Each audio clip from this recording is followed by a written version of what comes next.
Hello বন্ধুরা, আমি আরফু। আজকের ঘটনা আমাদের কাছে শেয়ার করেছেন আমাদের একজন সাবস্ক্রাইবার, যার নাম মোহাম্মদ সাকিব। অসংখ্য ধন্যবাদ সাকিবকে এত সুন্দর একটা ঘটনা আমাদের সাথে শেয়ার করার জন্য। আশা করি এই ঘটনাটা আপনাদের সবার কাছে ভালো লাগবে। আপনারাও যদি এরকম ঘটনা আমাদের সাথে শেয়ার করতে চান, তাহলে অবশ্যই আমাদের ফেসবুক পেজ অথবা আমাদের মেইলে যোগাযোগ করতে পারেন। ধন্যবাদ।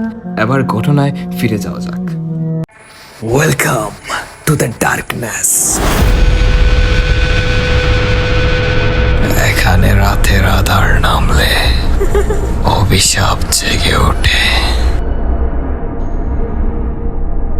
ঘটনাটি শুরু হয় কয়েক মাস আগে। আমি আর আমার বন্ধুরা রাকিব, শুভ, রাফি আর নাফিস মিলে ঠিক করলাম একটা পিকনিকে যাব।